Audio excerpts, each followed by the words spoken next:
Hey guys, it's Larry Greenberg, and today we're going to be unboxing the Amazon Kindle 3. This just arrived, and before I get to the unboxing, I know I'm going to get a lot of comments that say, why are you getting a Kindle? You already own an iPad. Well, let me squash that right here and tell you just two of the many reasons why I want a Kindle in addition to the iPad. Number one, the iPad is impossible to read in direct sunlight. The Kindle is not. It works perfect in the sun. Number two, my 64 gigabyte 3G iPad cost over $800 with tax. This cost $139 plus tax. I'm obviously much less concerned about damaging a device that cost $139 versus one that cost almost $900. For example, I would never bring my iPad to the beach. I would never bring it to the sand and near the water and all that good stuff. I don't think I'd even bring it to the pool. Where with the Kindle 3, I have no problem bringing this to the beach, to the pool, camping, anything. If it gets damaged, yeah, it's $139, but I'd rather lose that than almost $900. So now that that's out of the way, let's get to the unboxing. I also ordered the case. We'll get to that in a second. I know what you really want to see is the device itself. UPS just dropped it off. Haven't even opened it, so I'm doing it right here on camera for you. So here is the Kindle 3, and wow, is it small, guys. It is, approaching the size of a normal paperback book. I have the Kindle 2 here, which my wife owns. Just for comparison's sake, look at the size difference. Now the screen itself is still exactly the same size. They still retained a 6-inch screen, but the device is much smaller, as you can see. It's now that gray graphite color as well. Just wanted to compare it quickly to the Kindle 2. You can see how much smaller it is. Definitely much more user-friendly. I like the size. It feels very good in the hand. Obviously, I have to charge it up to get it working, and we'll go through the other box contents while I have you here. So it also includes obviously a quick start guide and a charging cable.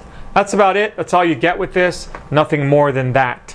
So let's peel the plastic away and fire this thing up. Has a little bit of plastic on the front and the back, just like the Apple products do. Let me get that out of the way.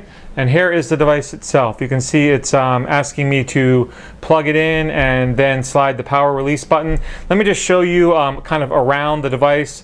On the bottom there, you can see the charging port is located right there. Looks like there's also a headset jack there. On the sides, really nothing, nothing, and nothing. On the back, you've got some speakers, it looks like. You can see the keyboard is a little bit different than that of the Kindle 2. They got rid of the number row, and they added this little directional pad, kind of changed things around a little bit. The home button is down here now. Things are just a little bit different on the keyboard layout. The back button and the menu button are moved down here next to the keyboard, where on the Kindle 2 they're over there on the right side. You can see they're now down by my thumb on the right side of the Kindle 3. These buttons are still there, the next page and previous page, but that's it. The home button is also down on the keyboard now. I have it plugged in. Now it wants me to slide the power button, which of course I need to find. It's now down on the bottom. On the old Kindle, on the Kindle 2, power button was at the top along with the headset jack. You can see they've now relocated all that to the bottom. So let me slide that over. And I have to wait for my screen to refresh now.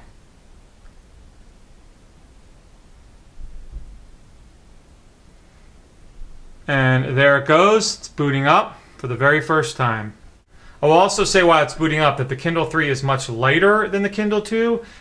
It feels a little bit cheaper. The plastic shell just feels a little bit cheaper to me, but that may be because it's lighter. Not necessarily a bad thing, but it's definitely lighter feeling. It's much slimmer. It feels, like I said, much closer to the size of a regular paperback book. Still not quite that small, but it's getting there.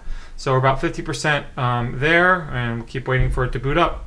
Okay, so it's finished booting up, and you can see that it's giving me a welcome message, basically a guide. It's the user's guide. It tells me I can leave anytime by pressing the home button, which I'll do. So one thing about the Kindle 3 is it's supposed to be faster than that of the Kindle 2. Its screen is supposed to refresh quickly. Let me put in my Wi-Fi network. This one that I ordered only has Wi-Fi. Kindle 2 has both 3G and Wi-Fi. The Kindle 3 is available in both 3G and Wi-Fi. I just opted for the less expensive Wi-Fi only version. Figured I'm only going to be buying books at home. Let me put in my Wi-Fi password off camera. Not that it matters because you don't know where I live necessarily. But I'm doing it nonetheless.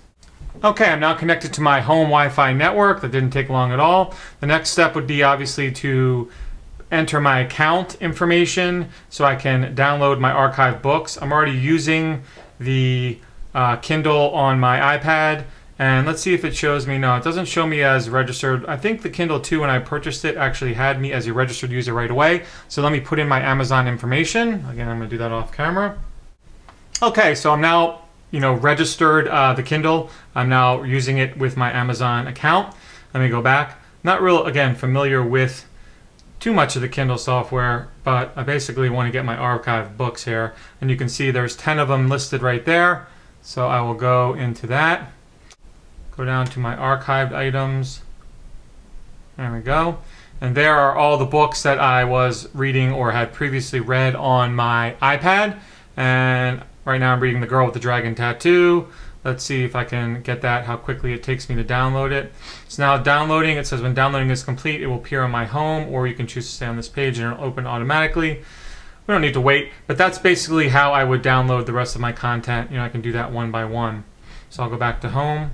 You can see up in the upper left-hand corner, there was a little progress wheel showing me how much, progress is being made in the downloading of my book.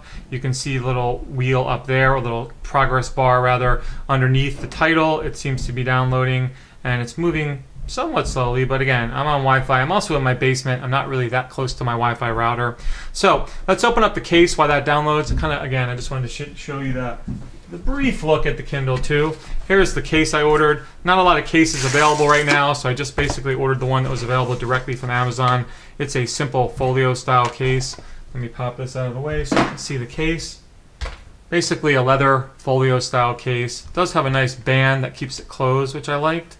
And it uses the traditional Amazon method of closure with these hooks that latch on to the sides of the Kindle. You can see them there, those little latches that lock it in. So is that done downloading? I can't tell. Let's see if it is.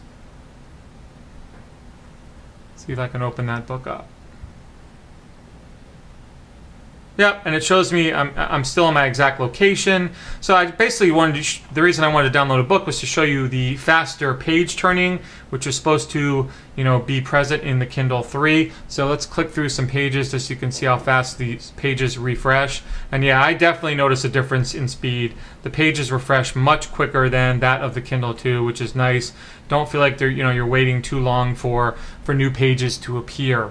So that is a brief look, a brief unboxing of the Amazon Kindle 3. Again, just arrived moments ago. I'll be doing a full review on this, over the next few weeks once I've gotten a chance to use it, maybe read a little bit with it, and look for that on the channel soon. If you have any questions about this or anything else, feel free to drop me a line. Otherwise, do have a great day.